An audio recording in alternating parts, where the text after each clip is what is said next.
অভিনয় শেখার একটা আমার দিদি এবং আমার মা চেয়েছিল খুব, বলে সবাই পড়াশুনো করো। তো তারপরে পুরো এখান থেকে সরে যাওয়া বেসিক্যালি। এই যে জীবনে চলার পথে অনেক সময় রিজেকশনও আসে, তো সেটাকে কিভাবে কাটিয়ে ওঠো? প্রথমে যখন আমার বাড়ির লোকে জানতে পারে বা আশেপাশে জানতে পারে, তারাও বলে যে এই ইন্ডাস্ট্রি একটু এরকম আছে এরকম আছে। আমি একটুখানি ইন্ট্রোভার্ট, তো আমি ওপেন আপ করতে আমার প্রচণ্ড সময় লাগে। আর আমি একটুখানি, যেহেতু এই ইন্ডাস্ট্রি সবাই বলে একটু বুঝে শুনে, আমি একটু ভোকাল কম, তো কোনো অন্যায় হলে আমি বলতে পারি না তাকে মুখের ওপরে, আমার খারাপ লাগে, হয়তো ভেতরে ভেতরে রেখে দেবো, বলতে নেই। বাট প্রফেসরাসরাও অনেক সময় মিসআন্ডারস্ট্যান্ড করে স্টুডেন্টসদেরকে। সেখানে যদি তুমি চুপ থেকে যাও বা কিছু করে, তো সেটাও ভুল হয়। ওটাই তো, পরিবারের জন্য তো সব কিছুই, মানে মা তো আরও বেশি হচ্ছে আমার মা।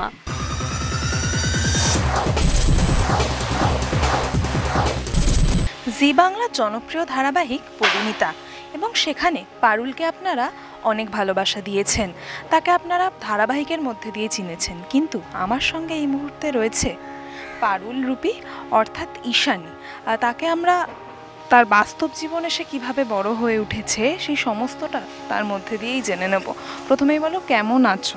খুবই ভালো আছি, শুটিং চলছে, একদম সবাই ফুল ফ্লেজের কাজ করছে, ভালো আছি। একদমই। এই যে অভিনয় জগতে আসা, সেটার পিছনের কারণটা কী ছিল যদি বলো একটু। ছোটোবেলায়, অনেক ছোটোবেলায় যখন ক্লাস 1-2-তে পড়ি, তখন অভিনয় শেখার একটা আমার দিদি এবং আমার মা চেয়েছিল খুব, তো আমাকে শেখানোর একটা ব্যবস্থা করেছিল। তারপরে সেখান থেকে একটা আগ্রহ জন্মায়। তারপরে যেটা হয় কি, বাড়িতে বলে সবাই পড়াশুনো করো, তো তারপরে পুরো এখান থেকে সরে যাওয়া বেসিক্যালি। কিন্তু কোথাও না কোথাও ওই ভালো লাগাটা রয়ে গেছিলো, আগ্রহটা রয়ে গেছিলো। তো তারপর যখন আবার চ্যানেলের তরফ থেকে আমাকে একবার ডাকে, কেন কি ছোটোখাটো মডেলিংয়ের কাজ করতাম, তো সেখান থেকে হয়তো চ্যানেলে কারোর পছন্দ হয়, সেখান থেকে ডাকে যখন, তো আমি ভাবি যে না, এত বছর ইচ্ছা ছিল যেটা করতে পারিনি, একবার সুযোগটা যখন এসছে তখন একবার ট্রাই করে দেখি। এবং তখন একবার আসি, অডিশন দিই, তো সেখান থেকে একটা আরও বেশি আগ্রহ জন্মায়। তারপরে যখন ফাইনালি জানতে পারি কি হ্যাঁ আমি সিলেক্ট করেছে, মানে চ্যানেল আমাকে সিলেক্ট করেছে পারুল চরিত্রের জন্য, তারপরে এখানে এসে যখন বিভিন্ন জিনিস আরও দেখেছি যে এটার সাথে কত কি যুক্ত আছে, কত কি আমাকে শিখতে হবে, কত কি শিখছি, এই শিখতে শিখতে এটার প্রতি ভালোবাসা, আগ্রহ আরও মানে আরও অনেক বেড়ে গেছে। কিন্তু ছোটোবেলায় ছিল, না থাকলে হয়তো এতটা আগ্রহ ফিল করতাম না, এটাই। একদমই। এবং এই যে যাত্রাটা, এটার পিছনে সব থেকে বড় তোমার পাশে কে দাঁড়িয়েছিল সেটা? এই গোটা যাত্রায় সবচেয়ে ছোটোবেলা থেকে যদি বলি, আমার গোটা পরিবারই দাঁড়িয়েছে, কিন্তু পরিবারের মধ্যে যদি সবচেয়ে ইম্পর্টেন্ট বলি, যারা একদম সবসময় পাশে ছিল, সেটা হচ্ছে আমার দিদি, আমার মা, আমার দাদা। তো এরা সবসময় একদম ছোটোবেলা থেকে, আমার দিদিই বরং ইনিশিয়েটিভটা নিয়েছিল, আমার দিদি এবং মা, যে ওকে সবই শেখাবো, ছোটোবেলা অ্যাক্টিংও শেখাবো, নাচ গান এসব শিখিয়েছে।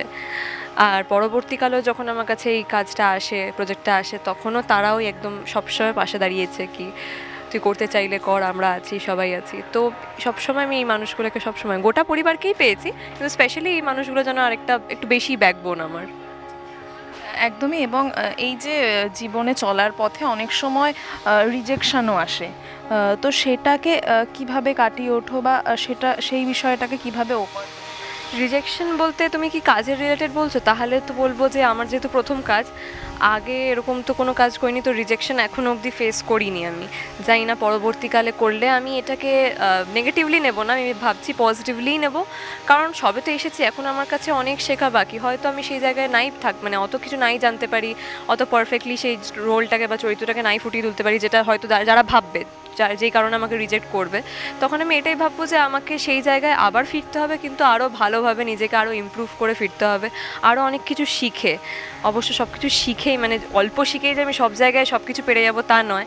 এটা তো খুব ছোট একটা প্রজেক্ট, যদি টোটাল দেখি তাহলে খুব ছোট একটা জিনিস। হ্যাঁ, আমার কাছে সবচেয়ে ইম্পর্টেন্ট এটা আপাতত, কিন্তু ছোট, মানে যদি লং রানে দেখি, তারও যদি আমার কাজ করতে, আমি আরও অনেক ভালো, আরও বড় বড় কাজ করতে চাই। বাট এটা আমার কাছে আপাতত এখন সবচেয়ে কাছের, কিন্তু এখান থেকে আরও অনেক কিছু বেশি শিখতে হবে, শুধু এখানেই রয়ে গেলে চলবে না। তো তাই জন্য তখন সেখানে গিয়ে যদি রিজেকশন ফেস করি, তখন এটাই ভাবতে হবে যে নিজেকে আরও পলিশ করতে হবে, আরও ভালো ভালো কাজ শিখতে হবে, কীভাবে কী ইমপ্রুভ করতে হয়। একদমই। এবং এটা ছাড়াও একটা কথা বলা হয়, অনেকের ধারণাও আছে বা এটা হয়তো ইন্ডাস্ট্রিতে হয়ও, যে একটা ভয়ের কারণ থাকে ইন্ডাস্ট্রিতে বাদলেই পলিটিক্সের শিকার হওয়া, এইগুলো থাকে। তো সেই ক্ষেত্রে কি কখনোই ভয়টা জন্মেছে? আহ, এই ইন্ডাস্ট্রির প্রতি একটা ভয় তো না, দেখো প্রথমে যখন আমার বাড়ির লোকে জানতে পারে বা আশেপাশে জানতে পারে, তারাও বলে যে এই ইন্ডাস্ট্রি একটু এরকম আছে এরকম আছে, বা কাজেরও এত ঘন্টা কাজ আছে, একটু তো সবাই ভয় পায়। কিন্তু আমার এখানে এসে মনে হচ্ছে সেরকম কোনো কারণ নেই। দেখো যে এই কাজটাকে মন থেকে ভালোবাসতে পারবে না, তার কাছে হয়তো এই 14 ঘন্টা কাজ করাটা তার কাছে খুব কঠিন মনে হবে। তার মনে হবে কী করে একটা মানুষ, মানে আমি ইভেন আমার ফ্রেন্ডসদের যখন বলি, তারা যখন জিজ্ঞেস করে, তারা নিজে বলে কি করে করিস তুই, মানে আমরা তো জীবনে কোনো, আমাদেরকে লাখো টাকা দিক যা দিক আমরা কোনোদিনও যাবো না। আমি বললাম যে দেখ, এটা টাকার বিষয় না, এটা তুই যদি কাজটাকে এতটাই ভালোবাসিস, তুই যদি করতে ভালোবাসিস, সেটা সকাল থেকে গিয়ে তুই তো সেই ভালোবাসার কাজটাই করছিস, তোর তো অতটা এনার্জি মানে লস হবে না। হ্যাঁ, মাঝে মাঝে হয় যখন সারাদিন শ্যুট হচ্ছে তারপর রাতেও হচ্ছে, তখন টায়ার্ডনেস আসবে, বাট যদি তুই ভালোবেসে কাজ করিস, আমার মনে হয় না সেরকম কিছু হয়। আর ইন্ডাস্ট্রিতে আগে যেরকম অনেক কথা ছিল, সেগুলো আমি আজ অব্দি এখানে এসে কিছু ফেস করিনি। আমার মনে হয়েছে তুমি যদি নিজে ঠিক থাকো, নিজে ভালো থাকো, নিজে যদি জানো যে ভালো মানুষদেরকে তুমি সারাউন্ড করবে, আশেপাশে তুমি একটু বুঝে শুনে পা ফেলবে সব জায়গায়, তাহলে আমার মনে হয় না কোনো অন্ধকার ছায়া তোমাকে কিছু করতে পারবে। তুমি সেফই থাকবে। আর ইন্ডাস্ট্রি সত্যি এতটা খারাপ নয় আমার যা মনে হয়েছে।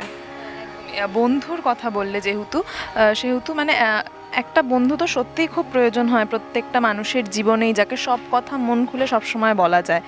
তো সেক্ষেত্রে এই ইন্ডাস্ট্রিতে কি সেরকম কোনো বন্ধু এখনো অবধি? হ্যাঁ, মানে আমি একটুখানি ইন্ট্রোভার্ট, তো আমি ওপেন আপ করতে আমার প্রচণ্ড সময় লাগে। আর আমি একটুখানি, যেহেতু এই ইন্ডাস্ট্রি সবাই বলে একটু বুঝে শুনে, তো আমি বুঝে শুনেই কাজ করার চেষ্টা করছি। তো প্রথম প্রথম আমি আমি অ্যাকচুয়ালি সবার সাথেই মিলেমিশে কথা বলি, এমন না আমি কারোর সাথে এর সাথে বলবো না, এর সাথে করবো না। আমি সবাই সমান, আমি যদি বলে তো সবাই আমার ফ্রেন্ডস সেই অর্থে, বাট কার সাথে আমি কতটা শেয়ার করব সেটা ডিপেন্ড করে। তো সেই অনুযায়ী আমি যতটা বুঝতে পেরেছি যা করেছি, মানে উদয়দা অ্যাজ এ সিনিয়র আমার বলতে পারো, যা বলতে পারো যে দাদা হিসেবে আমি যদি বলি, সে প্রচণ্ডভাবে সাপোর্টিভ। তাকে আমি হয়তো সিক্রেট শেয়ার করবো এরকম কিছু নয়, বাট তাকে আমি কোনো প্রবলেম বললে সে আমাকে ঠিক একটা সলিউশন দেবে বা কিছু একটা করবে বা গাইড করবে। আর অন্য অর্থে যদি বলি শিরিন, মানে সুরভি, ও সেম, মানে তার কাছে আমি একটু একটু সিক্রেট বলি। তো এরকম একটা ফ্রেন্ড হচ্ছে, তার কাছে সবটা হয়তো বলা হয় না, বা যতটা কাজের মধ্যে যতটা যা বলা যায়, যতটা দরকার সেই মুহূর্তে ততটা বলা হয়। তাছাড়া আমার মনে হয় এখনও সময় লাগবে আরও অনেকটা ওপেন আপ করতে। সেই ক্ষেত্রে আমার পার্সোনাল লাইফে যারা বন্ধু তারা ঠিক আছে। মানে স্ক্রিনের শত্রু অফ স্ক্রিনে বন্ধু একদমই একদমই, এটা অনেকে দর্শকরাও বলে, মানে আমাদের ভিডিওস যখন পোস্ট হয়, মানে অন স্ক্রিন আমরা এতটাই মানে শত্রু, বাট অফ স্ক্রিন আমরা ততটাই ভালো বন্ধু। মানে সবসময় পাশে থাকে আমার, আমিও সবসময় মানে না আসলে খুব মিস করি, খুব বোর লাগে, কেন কি তার সাথেই কথা হয়, তার সাথেই বেশিরভাগ সিন হয়, এরকম আর কি বিষয়টা। একদমই। তো মানে এতদিন তো ধারাবাহিক চললো, তো সেক্ষেত্রে পারুলের সাথে নিজের কি কি মিল পেয়েছো? এটা তো আমি ডে 1 থেকে প্রচুর মিল পেয়েছি, প্রচুর মিল বলতে গেলে। পারুল যেভাবে সবার সাথে মিলেমিশে থাকতে পছন্দ করে, আমিও তেমনি। আমার মানে হয় কি, সবার সাথে ভালো করে থাকো, আর যেহেতু পড়াশোনা জ্ঞান এইসব অর্জন করতেও খুব ভালোবাসে, সেটা আমারও ভালো লাগে। মানে যে কোনো জিনিস শিখতে বা সেটাকে খুব মন দিয়ে কোনো কাজ করতে, যেটা করছো তুমি সিরিয়াসলি করো। ডিসিপ্লিন একটু লাইফে, হ্যাঁ একটু মাঝে মাঝে, খুব বেশি বলবো না যে পারুলের মতো ডিসিপ্লিনড আমি, বাট হ্যাঁ আমিও পছন্দ করি ডিসিপ্লিন ব্যাপারটা। খুব যে একদম যখন তখন যা ইচ্ছা করলাম, এই বিষয়টা আমারও পছন্দ না। একটা ভাবনা চিন্তা নিয়ে এগোনো, একটা লাইফে গোল বা এম নিয়ে এগোনো, এটাও আমার সাথে খুব মিল আছে। তাছাড়া মিল যেটা নেই সেটা হচ্ছে খুব বেশি স্পষ্টবাদী। এটা আমি অনেকবার বলেছি, পারুল একটু বেশি স্পষ্টবাদী আর খুব বেশি মানে প্রোটেস্ট করতে পারে, বিদ্রোহ করতে পারে, যেটা ভুল। অন্যায়ের বিরুদ্ধে সে দাঁড়াবেই। আমিও অন্যায় পছন্দ করি না, কিন্তু ব্যাপারটা হচ্ছে আমি একটু বলতে পারি কম, আমি একটু ভোকাল কম, বেশি মানে কম। তো কোনো অন্যায় হলে আমি বলতে পারি না তাকে মুখের ওপরে, আমার খারাপ লাগে, হয়তো ভেতরে ভেতরে রেখে দেবো, বলতে পারি না বা ঝগড়া করতে পারি না যে তুই কেন করলি। তাকে হয়তো আমি ভালো করে বোঝানোর চেষ্টা করবো যে তুমি যেটা করছো সেটা ভুল, কিন্তু পারুল যেভাবে জ্ঞান দিয়ে একেবারে প্রপার একটা বোঝায়, অতটা হয়তো পারবো না আমিও। বাট পারুল যেভাবে লজিক্যাল, আমিও কোয়াইট লজিক্যাল। আমার লজিক খুব পছন্দ। হ্যাঁ, ইমোশনও থাকবে তার মধ্যে, বাট লজিক বেশি থাকবে, এরকম। কি শিখলাম বলতে এই যে এটা আমি চেষ্টা করছি জীবনে, যে যেটা দরকার, অন্যায় যদি হচ্ছে তো বলো, সেটা বড় হোক ছোট হোক, তাকে এমন নয় যে ডিসরেসপেক্ট করে বলো, বাট তাকে ভালোভাবেই বুঝিয়ে যতটা দরকার যেভাবে যাকে বলার সেটা বলো। আর পারুলের একটা জিনিস পছন্দ না, সেটা হচ্ছে খুব চড়থাপ্পড় মেরে দেয় সবাইকে, হাত তোলা উচিত নয় তাই বলে এইভাবে। হ্যাঁ, তো এটা আমি শিখতে চাই না, কিন্তু বাকি একটু এই স্পষ্টবাদী ব্যাপারটা আমি শিখতে চাই, একটু বিদ্রোহ করা উচিত। মানে এরকম কি কোনো ঘটনা ঘটেছে, মানে এরকম অন্যায় হয়েছে কখনো যে যেখানে প্রোটেস্ট করতে হবে বা না মুখ না খুললে একেবারেই হচ্ছে না, এরকম ঘটনা কি কখনো ঘটেছে? অনেক সময় হয়, আমি এক্স্যাক্টলি হয়তো এক্সাম্পল এখন বলতে পারবো না, অনেক সময় হয়, সেটা এখনও শিখে উঠতে পারি না, বাট আমার মনে হয় উচিত। আমার এইখানে বলবো না, ইন্ডাস্ট্রিতে বলবো না, বাট এমনি নর্মাল পার্সোনাল লাইফেও হয় অনেক সময়। এখন তো না হয় আমি কলেজে যাচ্ছি না, কলেজে যেমনি হয় না অনেক রকমের পলিটিক্স হয়, অনেক কিছু হয়, তো সেখানে যদি তুমি চুপ থেকে যাও, বা কলেজে আমি বলতে নেই, বাট প্রফেসরাসরাও অনেক সময় মিসআন্ডারস্ট্যান্ড করে স্টুডেন্টসদেরকে, সেখানে যদি তুমি চুপ থেকে যাও বা কিছু করে দাও সেটাও ভুল হয়। তো সেখানেও বলা উচিত, হ্যাঁ বাজেভাবে না, যতটা দরকার সেখানে চুপ থাকা উচিত নয়। বা এমনিও পার্সোনাল লাইফেও যদি কেউ তোমার সাথে কিছু করে, মুখ বুজে কেন সহ্য করবে তুমি? হ্যাঁ, তুমি তাকে হার্ট করতে চাও না, বাট সেও তো তোমাকে হার্টই করছে, তুমি হার্ট করো না, বাট তাকে ভালোভাবে বোঝাও, এটাই চেষ্টা করবো করার। এবং এই ব্যস্ততার মাঝেও তো একটু সময় বার করে ঘুরতে যাওয়া, বাড়ির মানুষগুলোর সঙ্গে টাইম স্পেন্ড করা, তো সেইগুলো কিভাবে তুমি কাটাতে পছন্দ করো, বাইরে গিয়ে নাকি ঘরে? পছন্দ করি বলতে পছন্দের বিষয়ে আসে, মানে পছন্দের আগে বিষয়টা আসে যে সেটা সুযোগই পাচ্ছি না, সেটা হচ্ছে ব্যাপার। আমি বহু মাস বাড়ি যেতে পারিনি, মা তাও 1-2 দিনের জন্য আসে, তাও এমন সময় আসে দেখি হয়তো সেদিনকে আমার প্রচুর শিডিউল, মানে শিডিউলে অনেক প্রচুর সিন আছে, গ্যাপই পাচ্ছি না, তো মা এসে এখানে হয়তো সিন দেখে, তারপরে মাঝে মাঝে ভাবি ডিনার কোথাও করে আসবো, বাট আমার মনে হয় যেটুকু সময় পাচ্ছি আমি প্রেফার করি, যদি খুব কম সময় তাহলে সেটা ঘরে স্পেন্ড করো, ঘরে বসে কোয়ালিটি টাইম, তুমি পারলে খাবার অর্ডার করো, সবাই মিলে বসো, বা যারাই আছে যার সাথে তুমি সময় কাটাতে চাইছো, ঘরে বসে আমার মনে হয় খুব পিসফুল হয় ব্যাপারটা। কেন কি বাইরে গেলে তো কি হয় না, এখানেও খাটনি হয়, তো বাইরে গিয়েও সেই জার্নি করো, এই করো, তো সেম ব্যাপার হয়ে যায়, তার থেকে বেটার ঘরে করো।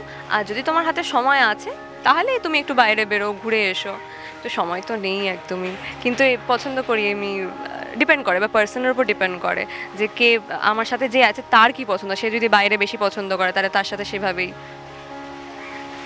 ঠিক, অনেক দিন ধরে ধারাবাহিক চলছে, তো নিজেদের মধ্যে তো বন্ডিংটা খুব ভালোভাবেই হয়েছে, তো এর পরবর্তীকালে পারুল কি কি করছে